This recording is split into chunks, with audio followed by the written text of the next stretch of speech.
It's Monday. It's the 17th of May. This is Men's Radio Station. You can find us in www.mensradiostation.com. My throat is absolutely Got off to a good start. And tell you what, you could also. you don't want to clear your throat. Yeah, it's disgusting. I don't know why that is. I was just talking to you off air. Absolutely fine. Weird, huh? It's the nerves. I don't think so. Oddly enough, I don't think so. Thank you for joining us. Phil, Dave, and Russ, Kane here. You can hear us on Deluxe Radio. You can hear us on radio waves. And it's great to see that the cruises are coming back. Fantastic news. And you can see us, of course, on Twitter, on Facebook, and on the Men's Radio Station YouTube channel. Just hit the subscribe button. Please press the like button. That would be marvelous. Good morning to you, Juliet McDermott. I know you can't stay for the whole show, but thank you. Morning, guys, says Juliet. Right, let's just get on to the meat of the matter. I asked Phil not to play our wonderful and very jolly Ray Gelato theme tune because I'm not really in the mood.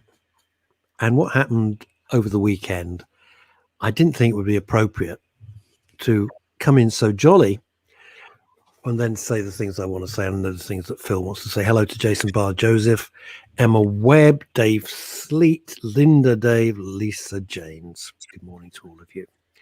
What happened at the weekend was beyond despicable. Now, we are not a political program. The whole point of Men's Radio Station and why Phil has been so supportive, and so have you, is because we address mental health and well-being. But what happened at the weekend has affected so many people's mental health that it comes fully and squarely under that umbrella. My phone has been ringing off the hook, and I don't normally get phone calls, I'll be quite honest with you. I'm really quite reclusive. But my phone this morning has been ringing off the hook with people, some of whom are close friends, some of whom I've never met, asked me to phone them. So affected by what happened at the weekend.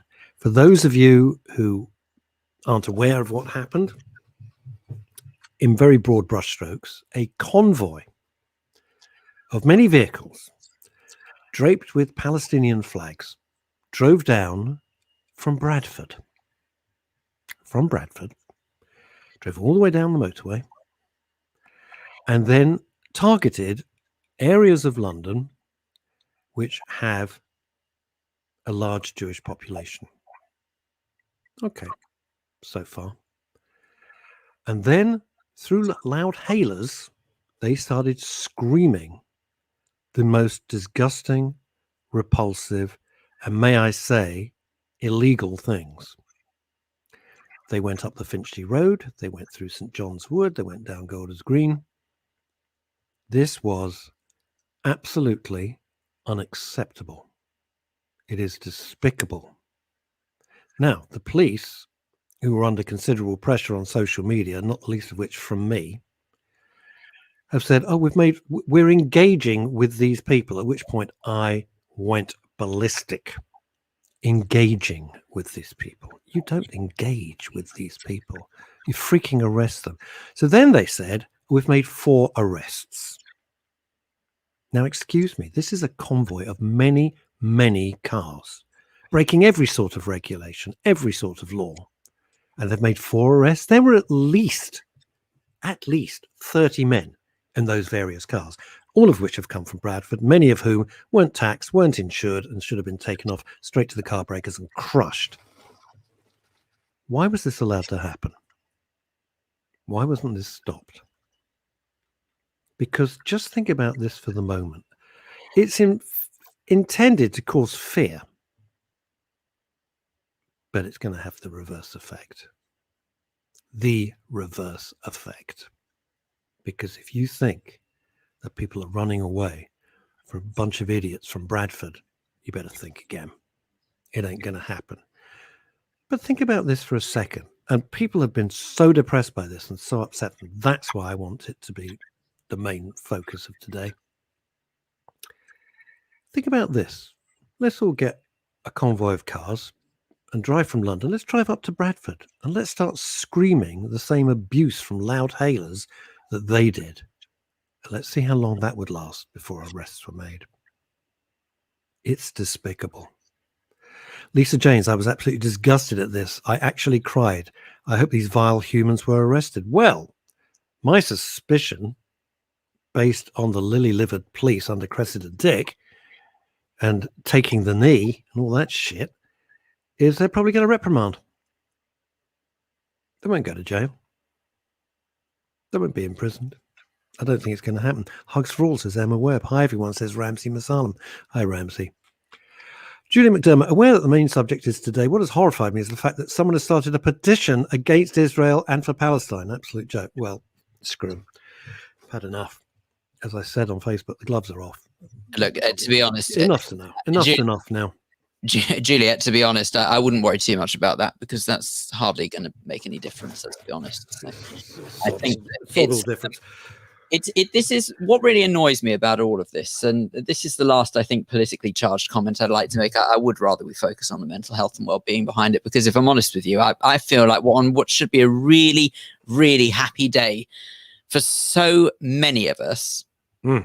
Because let's be honest, today was the day we were all waiting for. We can all do indoor dining again. We can hug relatives again. Let's remember that. We're allowed to do that now legally. I know it sounds bonkers to say it, but we can. Crazy. The indoor dining. Crazy. You've got indoor house meetings as well can take place. This is supposed to be a happy day for this country, and it really is not, because we've got a very, very dark cloud hanging overhead. But if I may say, the one politically charged thing that I would suggest is that what terrifies me with all of this is the ignorance surrounding people who feel that they have a voice that needs to be heard. And the truth is, speaking as someone who has taken a great deal of time and interest in Middle Eastern politics, I still feel like I don't know anywhere near enough on the subject, but I have spent many hours looking into it, many, many hours, and I'm still none the wiser, if I'm honest. But one thing I do know from all the literature I've read is that this is not a football match. There's not one side that you pick. If you are a half-decent human being, there's right and wrong on both sides. Why would you go out your way to say that one side is morally better than the other? Let's be honest, they're not. Let's talk human to human here, not Jew to Muslim, not Israeli to Palestinian, just human to human. There's right and wrong on both sides. And the fact that people are using this as a ridiculous excuse to replicate scenes seen out of 1930s Germany, you're ridiculous. You are just a ridiculous excuse of a human being who, frankly, in my humble opinion, doesn't deserve to call this country home. You don't deserve it, because you've abused the freedom that we have to such a horrible degree that you have, I don't know what more to say. I mean, you've struck fear in some, you've gut-wrenched others, including me. And never in my lifetime did I think I'd see scenes like that. I just used to laugh it off and say, when people used to say that there's still a lot of anti-Semitism out there, I thought, nah, don't be silly. Don't be ridiculous. There's no anti-Semitism out there. But this is so much deeper than that. Seriously, this is just pure Jew hatred. That's exactly what it is, dressed up in some flimsy, pathetic excuse as politics. It's not. I don't even think they could. These people from Bradford and all the other twats who go on the marches, I don't even think they could find Palestine on the map. I bet you. I bet you they couldn't. I suggest, and this is an unsavory thing to say to many people, but you have to face reality. The truth is, Israel is what was Palestine. In legal sense, there is no such country anymore. There are people who identify as Palestinian, and that's very different. That is very, very different. I'm not saying there is not a group of people who identify as Palestinian, but if you're actually talking about a conflict of countries, well, technically, it's Israel versus disputed land, right? You might not like that, but that is just fact, okay? Lisa James, do you still respect other people's opinions now, Phil? I respect other people's opinions. I don't appreciate ignorance, and I certainly don't appreciate intimidation. And as I always have said, people are more than entitled to their opinion, whatever that may be.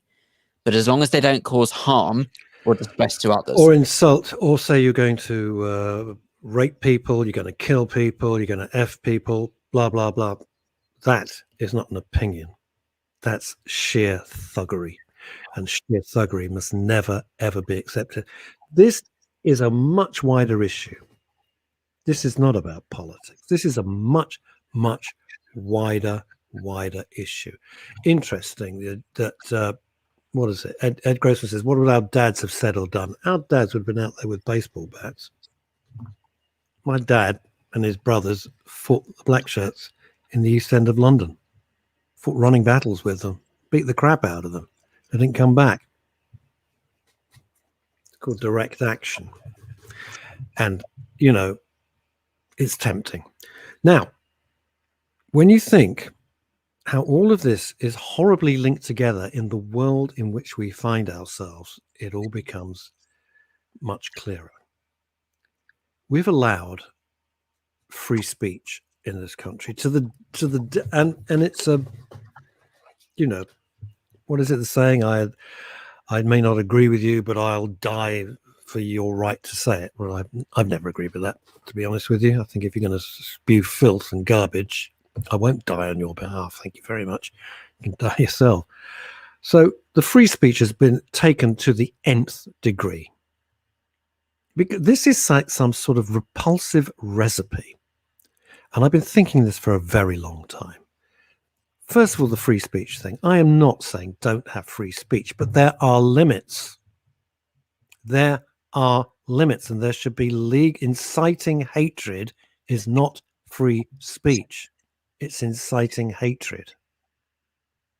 It stunned me that it took 7 to 10 years to get rid of Abu Hamza. 7 to 10 years of a man just preaching hate. How does that work? It's extraordinary. So, okay, we've got the free speech thing. Fair enough.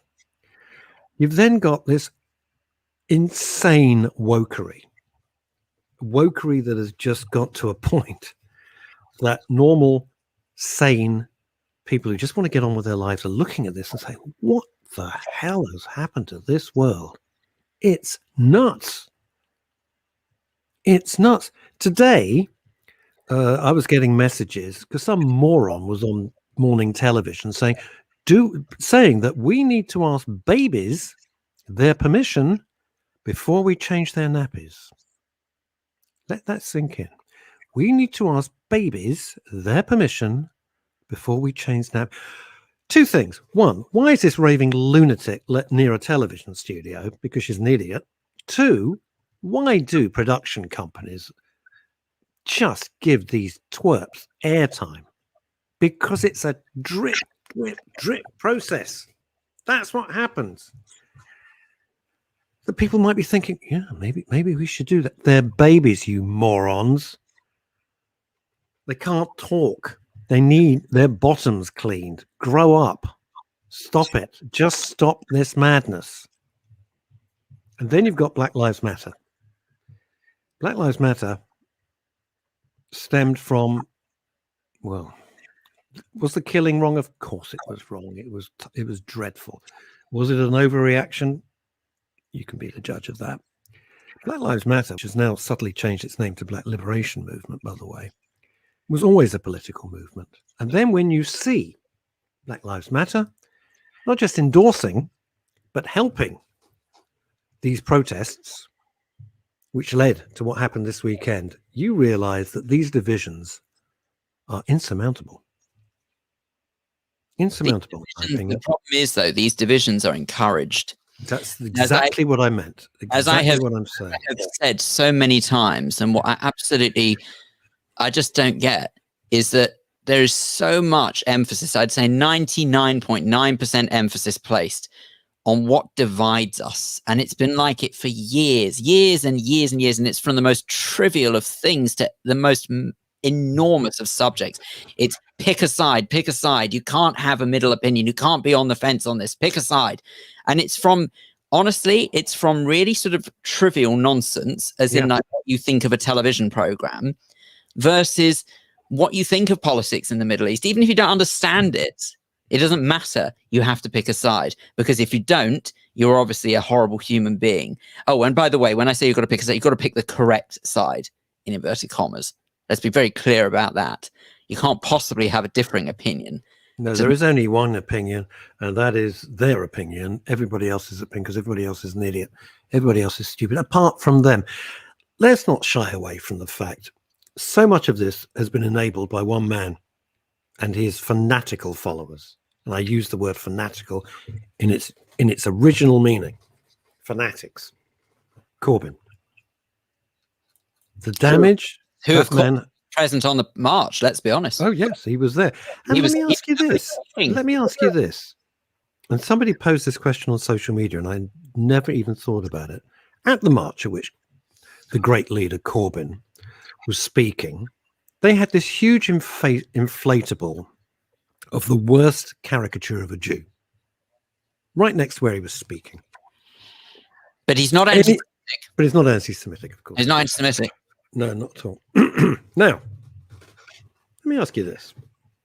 Where did they manage to get an inflatable of the worst caricature of a Jew in 5 minutes?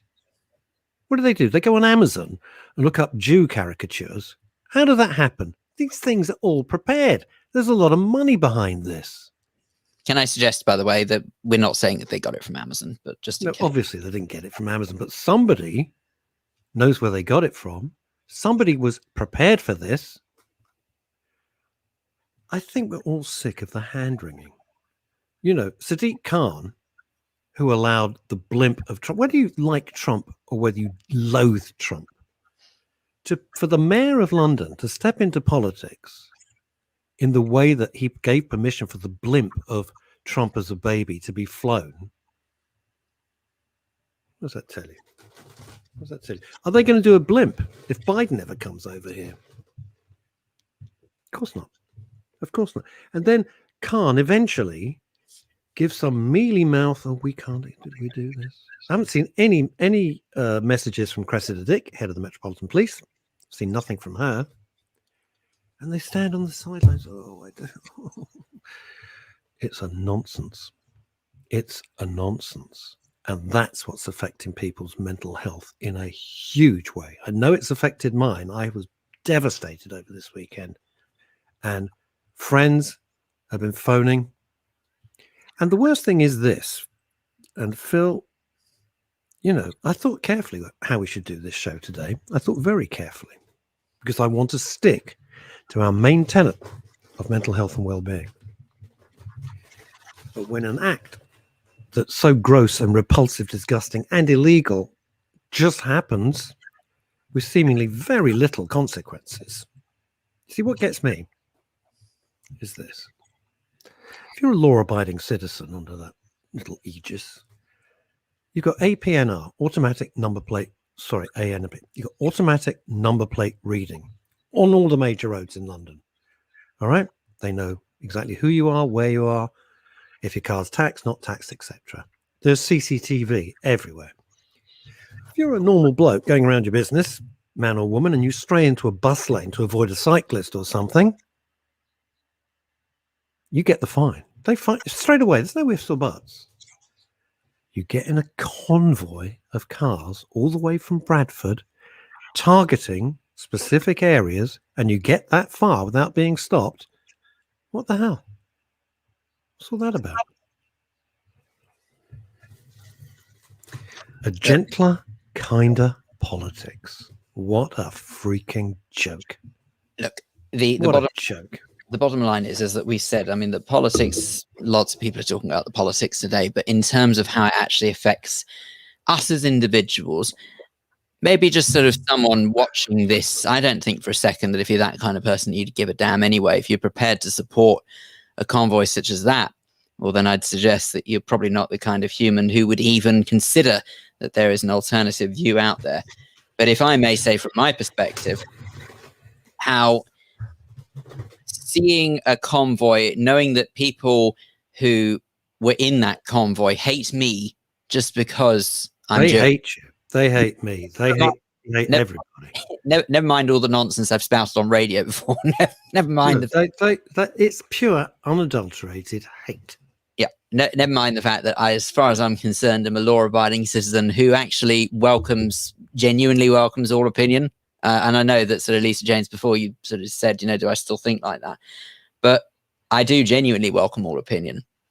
But how it made me feel was, I can only imagine the start of how it felt in 1930s Germany, when there was this real eruption, this build-up of genuine despising of Jewish people just for being Jewish. What next? No other reason. It's whipped up by Hitler.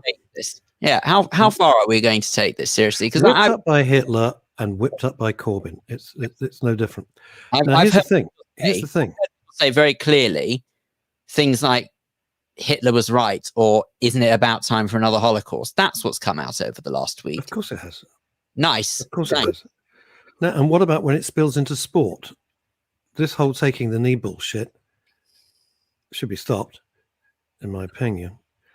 And when they played Leicester, up came the Palestinian flag on the pitch. Tells you everything you need to know. Here's the thing. Should we let these repulsive people make us afraid and affect our mental health? Remember one thing that Phil's just said.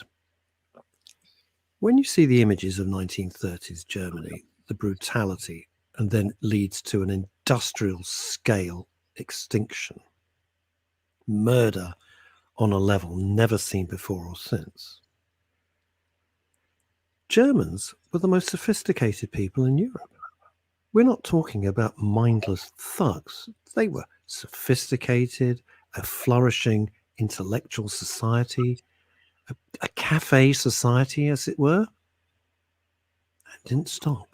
So when people say to me, and I've had 2 of the same phone calls today, oh, it'll never happen here. Really? Really? Why not? Why would it allowed this convoy? They should have been stopped on the motorway. They had only one intention. One intention only. Now, what happens? What happens if we went on a big march?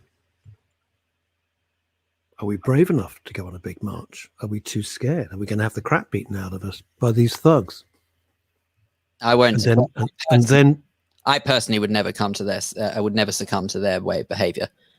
I really, really mean that. That's, to me, it's just, I know one says sort of fight fire with fire and all that, but I think that when you see sort of the damage processions like that can do, depending on sort of the stance of them, it just, to me, I wouldn't be sort of any better than them if I was going to start going around doing the same thing. But might I suggest that if you need any convincing whatsoever as to how horrific this was, imagine if it was another way around.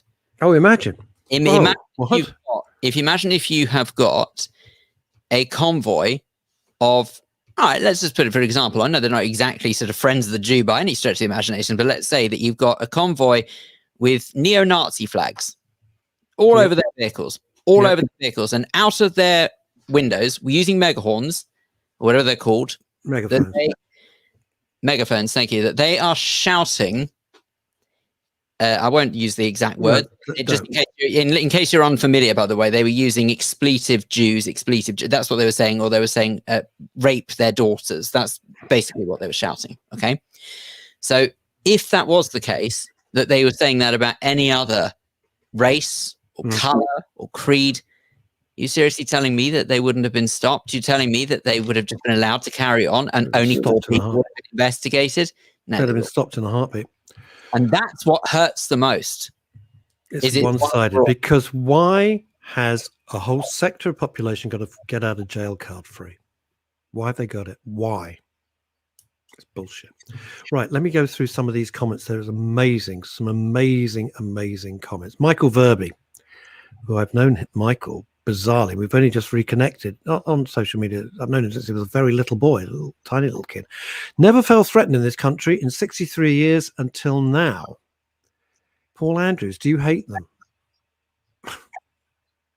Fill in the gaps, Paul. Jason Bar Joseph, exactly. Surely the motorway cameras picked this up, and then what? Watch them with flags on their cars drive to London for what? A day trip? How come the police didn't follow them? How come? You got a broken tail light, or your indicator's not working, or once I accidentally had my fog lights on driving through Regent's Park and I was pulled over and bollocked by the police for having accidentally switched my fog lights on. Ooh. Right? Why weren't there any? Where were the police? Where were they? Ed Grossman. Russ, Phil, this is why the UK and France and others are going to the far right politically. Result will be... What is this? I don't understand. Result will be Tart Bradford what gets a... I don't understand that. I read that message before. I read that message. I think what Ed is trying to say is that we need to be careful, because what's happening is that the countries that we see around us are going to the far right to try and combat these lunatics on the extreme left. But what he's saying is that even if they do go far right, the result may still well be the same for the minority stuck in the middle of this, is what he's getting at. Yeah, the far right is as repulsive as the hard left. They're the same thing. They've just got different names. They're exactly the same obsessive fanatics. Now, there is a terrible comment here. Julian McDermott. Trump was leader of the free world, and as such, whether you like him or not, should have been treated with the respect that the office of president deserved. No other president has been harangued as much. Mugabe, what a piece of work, came over for meetings with the Prime Minister and the Queen, as did the Chinese leader, and their results on human rights are far, far worse than the US. Nothing. I don't see anybody complaining about China and the way they're treating Muslims over there. None. A few people commenting. It's not a big deal. Not a big deal. They've actually built concentration camps. Not a big deal. That's unbelievable. And Lisa Janes. Doesn't it just go to show how far people are prepared to say, "Oh, this is terrible. Oh, this is shocking. Never again." Blah blah blah. And yes, it's happening now. And people are happening again, and they don't care. They don't give a shit. They don't care because it doesn't feed their obsessive loathing. Lisa Janes, this is horrible. Do you want to read this out, Phil? Well, if you don't, I will. It's ghastly. Sorry, which is this the one that she said about caricature? Yeah. Yeah, she says. Lisa says, "I like you, Phil. Respect other people's opinions, but like you said, hate speech is not acceptable. This broke my heart yesterday. It just brought back the horrific time for people in the Holocaust. This is bullying on a whole other level. They shouldn't be able to live in this country." And I completely agree with that. You will never, ever hear me argue with that. If someone has been found guilty of calling this country home, I said this towards the start of today's show, if someone is lucky enough to call this country home and to take advantage of the freedoms that we all take probably for granted sometimes, but to be honest, it affords us a very good life in this country. If they take advantage of those freedoms and use it to the same way, the same abhorrent way that they've demonstrated they are over the weekend, or they're prepared to do over the weekend, absolutely they shouldn't live here. Absolutely, 100%. Well, they do need to be fully investigated, and if they haven't got all the correct nationalization or whatever it might be, they should be deported. End of story. I think this is where we have a problem, you see, is I think to be so anti the spirit of this country, to me, is tantamount to treason. So I don't actually see why the hell that should be rewarded with just a slap on the wrist. I really do believe that sort of there is actually only one way to deal with a serious illness, and that's grab it by the throat and get rid of it. And I just don't understand why. So that in this country for so many years now, and may I say as well, by the way, because Paul Andrews raises a very valid point. He says, will you let these 30 people whip you into hating Muslims? Not at all. No. Okay. Let me make this very clear. No point have either Russ or I or anyone in the comments for that matter said anything about hating anyone for their religious beliefs. In fact, on the contrary, I think you'll find that actually what we're trying to encourage here is a little bit of understanding for whoever you are and whatever religion you are.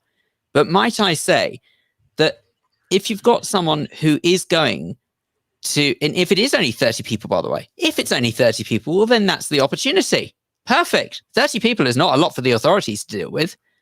Scoop them up, get rid. I'm being absolutely serious, because all it does is it encourages others to behave in the same way, because they'll look at that and they'll say, oh, well, if they can do it, I can do it. They got away with it. And that's what's going to happen. have a backbone, for heaven's sakes. It doesn't matter. I don't care if they're offended. What about the hundreds This is the point. This is exactly the point. This is all linked to this bullshit, complete distortion of free speech, this nonsense wokery that no one must be offended, unless a certain group. Then you can be offended as much as you like because we don't care, because we hate you. But everybody, this is and the BLM movements, all horribly, inexorably linked together. History will look back on this period of time and go, what the hell were they thinking? Lisa Janes, I had a caricature done of me at a very high-profile event. My nose was drawn massively.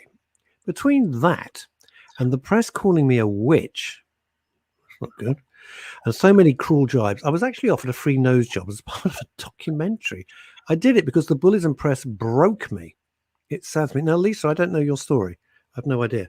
To Phil and I, you are a listener and a viewer, and you are enormously welcome, but I have no idea what your story is. So maybe one day, if you're feeling brave enough, obviously it affected your mental health. It is part of our aegis at Men's Radio. So let's have you on. If you ever want to talk about it, you know that. What have we got? Loads and loads. Julie McDermott, my father was an immigrant, came over here in 1960.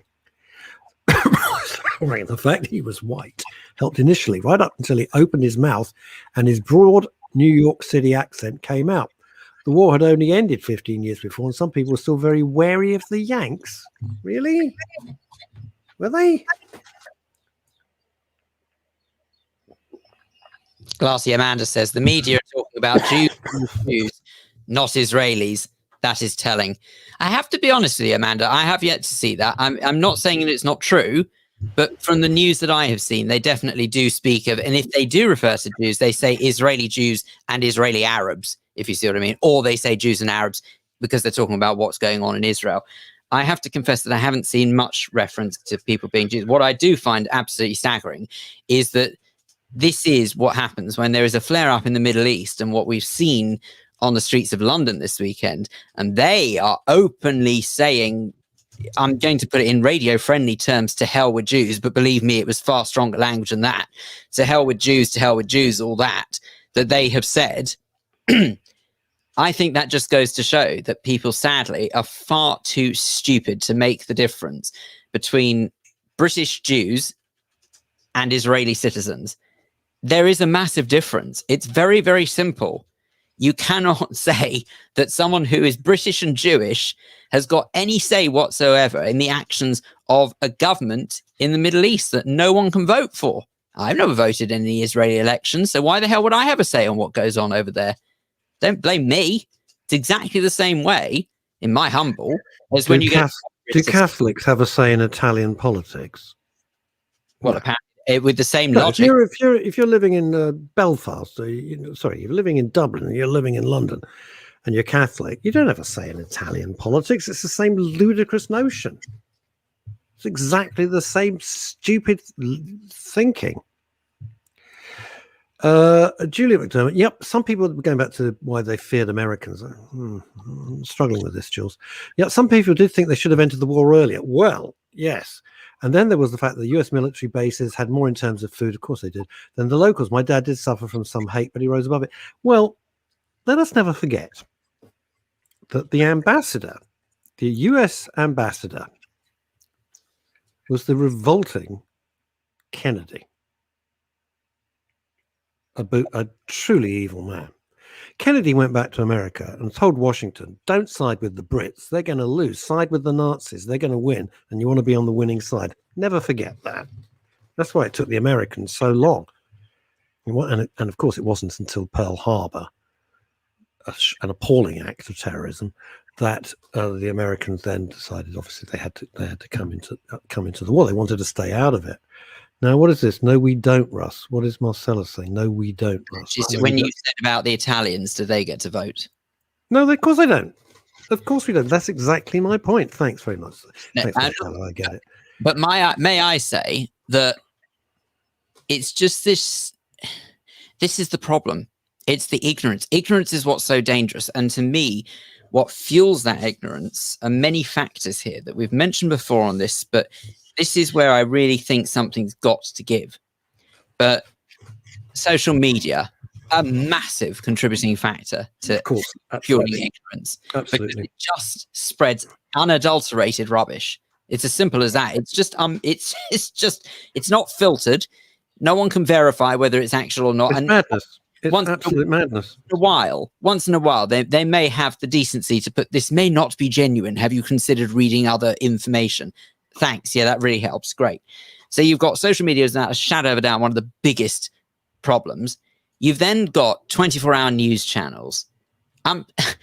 We don't need 24-hour news. I'm being deadly serious. No, this is another load of nonsense. We've never needed it.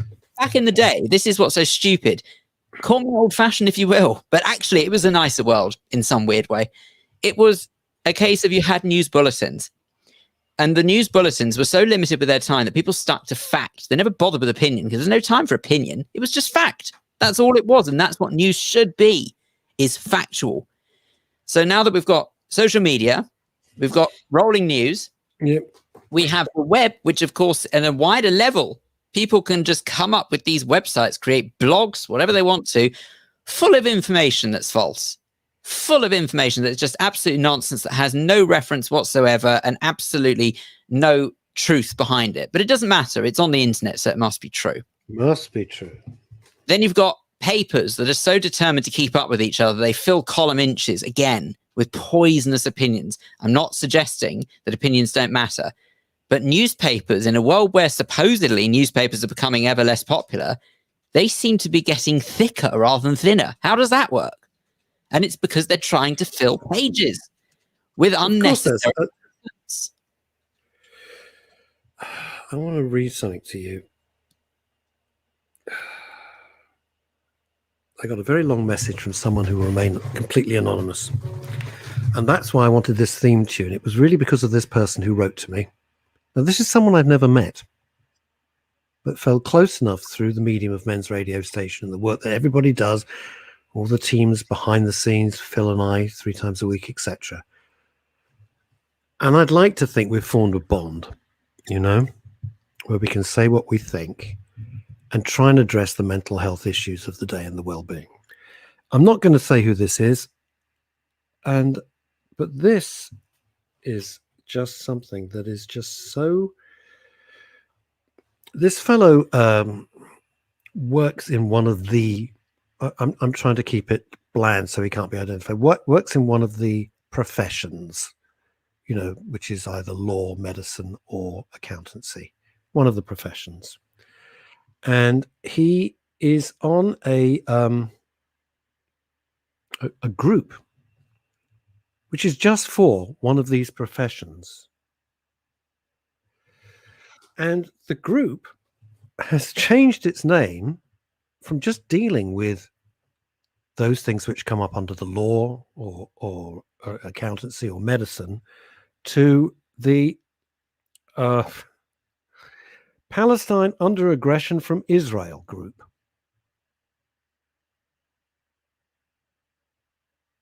It beggars belief. This is a group for one of the professions. It's got nothing to do with politics. And when this person questioned it, said, "It's my group, I do what I want," he's been forced to leave, obviously. Been forced to leave. Now, I'm not going to read the rest of it. It was so heartbreaking. Absolutely heartbreaking. So are the phone calls that I've got today. Heartbreaking. And I just wonder how we've got to that stage, because this is affecting, and I will be the first to put my hand up. It's really affected me because it's made me so angry and so furious, and I've got nowhere to place that anger. What am I supposed to do? Yeah, but this is the problem. You see, this is the thing. For what am I supposed? It's not about me. What is one supposed to do? Do you drive up to Bradford and beat the crap out of random people? No. What do you do? Of course you don't. No, I'm saying you don't do that. Of course you don't do that. It's ridiculous. It's coming down to their filthy level. What do you do with that fury? Or does everybody hide behind the sofas and live in fear behind locked doors? Can't do that. Then they've won. Then they've won. This is the problem, you see, is that it's that anger and that fury that you speak of that unfortunately has been, for whatever reason, building up on the other side of the argument as well. The difference is the other side of that argument are more vocal on platforms such as social media and blogs and everything else than those who are from a sort of a more level-headed side who are equally as angry. Now, the problem is that if you're, I actually believe the media, okay, has so much to answer for, and I'm part of that media. I'm ashamed. It does, Phil. I'm really ashamed to say it, but I am part of that media. Think how many times over the last few years we have seen the media whip people up into a frenzy, total frenzy. Now, take, for example, the last 24, 48 hours. Today, as I said at the start, is supposed to be a really happy day for this country. Yeah, we've been looking forward to it for a year. Okay? For the first time since for a few days for December, but actually longer. We're a few days in December, but actually it technically goes back way longer.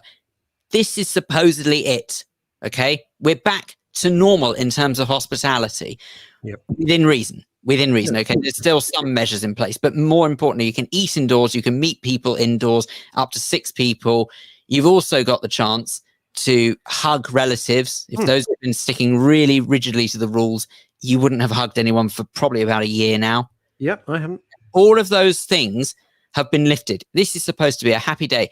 And yet, what have the media been doing this morning? What have they been focusing on? Yep, that's right. The Indian variant, or so-called Indian variant. This drives me mad in itself. For crying out loud, it's a mutation. It's not Indian variant. It's not like the good people of India said, right, oh, here's COVID. We know how we can improve it. Here you go. Here's the Indian variant of COVID. Rubbish. It's just so happens it was first discovered there. Okay? Viruses mutate, period. Okay? I hate to tell you, the cold and flu virus has been mutating for years. Now, before we get into the nitty-gritty of that, the point is, the media are focusing this morning on the Indian variant. Yep. They're saying, oh, we've got to be so cautious. We've got to be so careful as these new measures, or the relaxing of these measures. Because if we're not, then the Indian strain might take over and everything will go back to how it was. Rubbish. Absolute rubbish. We've already been told in no uncertain that even if it's slightly less effective, the vaccination will still be effective against the Indian strain, or so-called Indian strain. Well, if that is the case, and 20 million adults have been doubly vaccinated, yep, and a total of 50 million or 55 million doses have been given out, which means that a further 30 million have had at least one jab. That is cause for optimism. The biggest difference between us now and where they're at in India is they have billions of people to vaccinate. Okay, literally, there's something like 1.1 billion people who live in India or something like that. No, they have 3.2. Is it? I'm so sorry. It's gigantic. I mean, it's a phenomenal number. Okay, so it's 1.3, right? So the 1.3 billion people live in India, and they all need the vaccination as well. Okay, and to be fair to them, actually, by accounts I've sort of read from Indian news sources, they are getting on with it, but obviously it's a massive task for them. You've seen what a task it is for us here with 62 million. So the point is that we have the vaccination on our side. Why are the press so hell-bent on making this a negative day? It's not a negative day. This is incredible. If anything, I mean, the events of the weekend are very depressing, to say the least, but that's another matter. But my point is that the press are determined. The press and the media are absolutely determined to whip people up into a frenzy, and it sucks. Well, Paul Andrews has summed it up. Long and short of it is bad news sells, answers don't buy. It is. They love to peddle bad news, and it's just shocking. Glassy Amanda will let you know, waiting for details. What's that? I'm of the mind that I will refuse to go into lockdown again. Melanie, that is a really interesting. In fact, I saw Phil at a very long meeting on Saturday.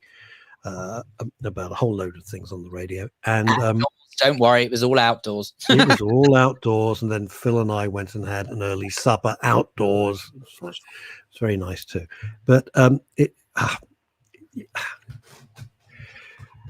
And we were said over our early supper, if they called for a lockdown again, and actually I said, I'm not sure what Phil's view was, but I don't think the country would take it.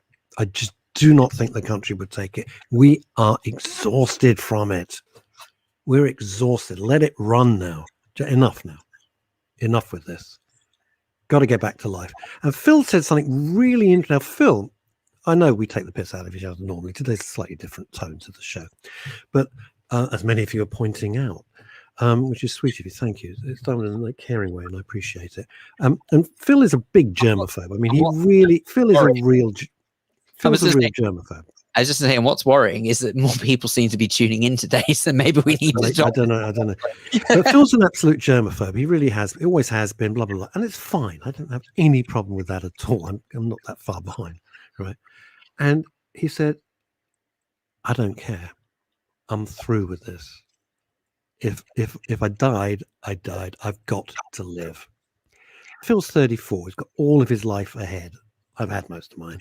And I was stunned when he said that. And I said, Phil, I'm shocked. I never thought I'd hear you say that, because you've been so careful, so strict, as indeed have I. Be honest with you. I've really been strict and ridiculous. And Phil said, no, I got to live. Do you know what? I'm with him. I'm with him now. I'm with him now. Enough's enough. The last year has actually given us a real insight into what it must be like. And this is one of the subjects we've spoken about before on this program, but what it must be like to live with a condition, genuinely live with the condition OCD, or obsessive compulsive disorder. Yeah. Okay. Because we've sort of been encouraged to behave in a way that, although it doesn't come naturally to us, well, to some more than others. I mean, as Russ rightly points out, I'm absolutely all for keeping hands clean and stuff like that. But the point is that it has given us an insight into be so germ aware that many haven't ordinarily done. It's exhausting. It's really, really tiring just sort of to think before you do anything, to make sure that when you leave the front door, have you got your face mask? Have you got your gloves? Have you got your hand gel? Are you going to have enough masks to last throughout the day if you have to throw one away after a couple of hours? It's all of these things that you have to think of now before you even step outside your own front door. And it's conditions like that that have actually in some way mentally paralyzed people for years. And now it's gone across the country. A lot of people think like that. And it's really tiring. But the difference... It is. I'd like to ask a question. And, I try to be very honest on the show. I've always tried to be honest since I started broadcasting in 1984. What you see is what you get. I'm not really different. If you met me, probably much quieter than you would imagine in real life. But apart from that, I don't put on a front. I am, and have been for the last few weeks, exhausted. I don't mean just tired. I mean exhausted. I am struggling all the time to stay awake. What am I doing? Nothing. Why? I'm not running the marathon. I'm doing some weights and doing some training, but nothing exceptional. And I am just wrecked, and I don't know why.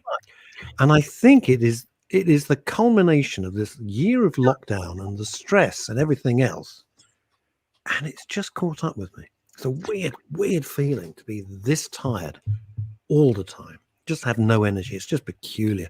Lisa Janes, I am so fed up of this. Isolated, anxious, lonely, scared, and so tired. Thank you, Lisa. We're going to get you on the show, or we'll have a chat first, and then you and I will have a conversation, and then we'll get you on the show. Sue Sleep, all the way up in. Are you up in Fife? Your son was in rocking form yesterday. I was thanks to Dave Sleet. He invited me to be the keynote speaker at a conference on Zoom yesterday, all about the building blocks of mental health. It was an honor and a privilege, and people seem to agree. I think we're all of it. Simon Penwarden, who I've known for many, many years. Hi, Simon. You're not alone there, Russ. Heard that from a lot of people. Just ridiculous exhaustion. Stephen Marsh. I've got to take this very quickly. So sorry. Stephen Marsh is saying, Russ, if you're continuously tired, you really should get a blood test. I don't know whether or not you should be telling Russ, who's at the best of times can be a bit paranoid about health, he needs to get a blood test. I shouldn't wonder that any of us are really that tired. Francois Pascal raises a really interesting point. Now, this is getting a little political, but it's I think that sort of the point, I'm hoping the point she's trying to make is more about subliminal language and how that can affect people's minds and their thought process. Because she says the language of occupation, in inverted commas, has allowed Palestinian spokespersons to obfuscate. I knew I was going to get that word wrong. Obfuscate. Dave D, Dozy Beaky, Mick and Titch. Sorry, there are some words I really can't get my head around. Anyway, right, to mess up history, there you go. By repeatedly pointing to occupation, they have succeeded in obliterating and reversing the casualty of the conflict. Claims that the Israeli military occupy Gaza are preposterous and actually denote the absurdity of the activists. It would be impossible for Hamas to amass the stockpiles of weapons and missiles for their attacks against Israel if they lived under the control of the very sophisticated Israeli army. And it's actually one step worse than that. Really, Francois, I mean, without getting too political, it is that actually they're not occupied at all by the Israeli military, because Israel troops actually withdrew from Gaza. I think it was something like 5 years ago, whenever it was. So I don't know the exact years, but I do know that, and it may even be longer than 5 years ago, but I'm fairly sure that there was a time when there was actually this sort of control handed back. And ever since then, there's pretty much been a barrage of rockets. But look, it's very much so. The language is poison. Okay, the language is very, very dangerous. And as I said earlier on, I'll say it again, I'm not suggesting for a second that anyone should pick sides. I don't, because really there's right and wrong on both. And if you can't see there's right and wrong on both, then you're probably not a very level-headed human being, to be honest. Being besieged by phone calls. One was from my dear friend Keith Bishop, who had that shocking accident and only just came back to work at the end of last week after 2 brain bleeds, operations on his head, awful. And he thought lunch was today, tomorrow. So he's waiting for me for lunch. That's awkward. And the other one was from the great Mike Osman, but I couldn't take the call. Sue Sleet, I heard the conference went well. I'm back in Fife after my trip to meet my great-granddaughter. Unbelievable, great-granddaughter. Wow, we get you.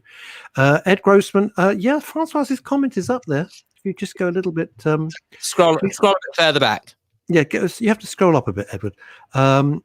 Lisa says, I actually do think we should get a blood test. Vitamin D and B12 can cause havoc. Oh, crap. I take loads of that. I told you, don't tell him this. He's paranoid. Oh, man, I take loads of vitamin D and vitamin B and extra stuff. Oh, dear. No, that's awkward. Wow. Blimey. Marcelo Guglielmucci. I got it right. Yay. Bedtime has become the best time of the day for me. Ain't that the truth? I wish. Alex, sorry late for the party. What have I missed? Oh, nothing, Alex. I'm not going to recap the last. Henry, who's listening in Cyprus, says, sorry, we have to go out. Thank you for today's show and being brave to choose this topic. Well, look, to be honest with you, Henry, it's not a topic we wanted to choose, but hey, alas, it was necessary because it really is affecting people's health, frankly. It really is certainly affecting mine and affecting several of people that I know, and of all denominations. It's just really horrible. You know what? I tell you what really galls me is we eventually crawl our way, bruised and blooded, out of the wreckage of the last year. Many of you worrying about how to keep a roof over your head, put food on the table, get clothes for your kids, grandchildren, all the rest of it. Worrying if you're ever going to have a business again. We get through this. And as Phil has so rightly said, it should be a day of celebration. But no, what do? They got to piss on our parade. And that's what is so depressing and so galling and horrid and unnecessary. We've endured enough. We as a nation, not just to say the world, I know, but just about, everybody around the world has endured enough. We want to get back to life. We'd like to have some fun. We do not want to be pushed into fear. We've had enough fear. But that fear will turn to anger. And every action has a reaction. You push hard enough, you will get pushed back, and you get pushed back very hard. And then it'll all be our fault, obviously. My mother makes a very valid point. She says, I'm thinking of all those wonderful people who sacrificed their lives during the war so we could live ours. What would they think of the world right now? I'm glad that my parents aren't here. My father, well, God, what he would have made of all this crap, I don't know. Did you read the Sue Sleet comment? In some ways, the lockdown helped my mental health because I didn't have people telling me what I should do. No, Sue, we did. When I just needed to be away from people, having been working in child protection. Oh, wow. You were working in child protection. All major props to you. For 30 years, 14 hours a day. My God, Sue. No wonder your son is so dedicated and focused. Child protection. Can you imagine what she's seen, what she's had to endure? Can you just imagine some of those cases? We thank our lucky stars. I love this from Paul. There were days in my life when I'd check I had a condom before I left the house. Now it's a damn face mask. Paul, that's a crackingly good thing. Lisa James, all of this has brought us to our knees. Suicide rates higher than ever. You don't see that on the news. Well, you will see that on the news. And that's going to be the next thing we're going to have to deal with, because with mental health issues as they are, and shit like we endured over the weekend, people will eventually say, do you know what? I've just had enough. I don't even think, I'm going to be controversial. I'm sorry about this. I got time here.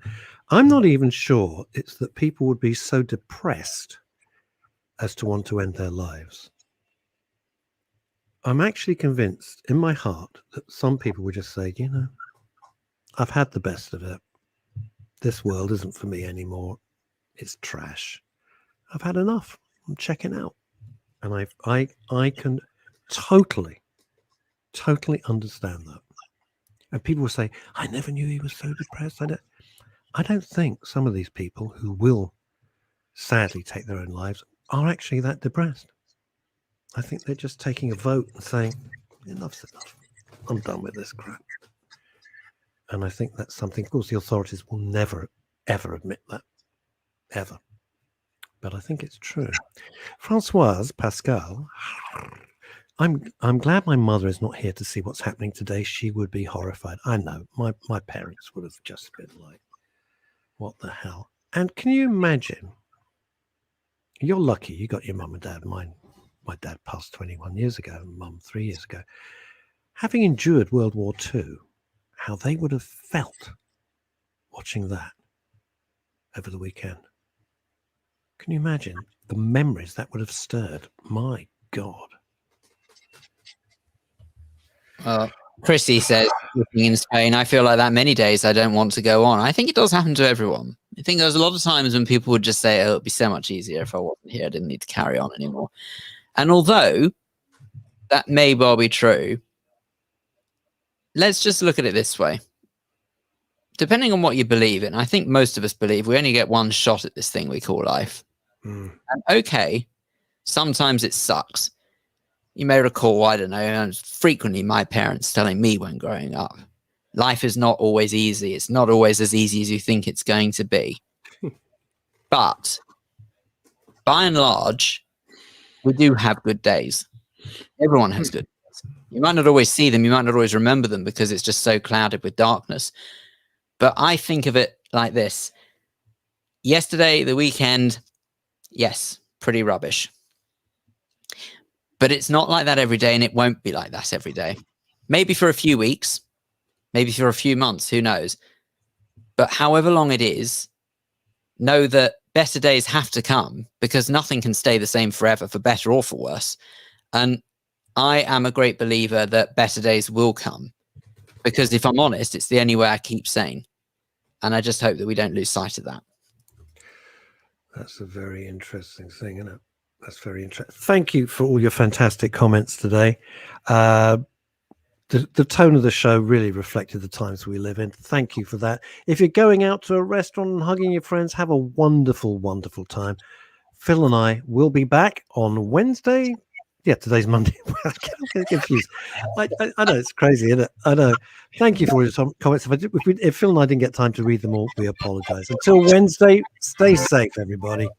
Bye.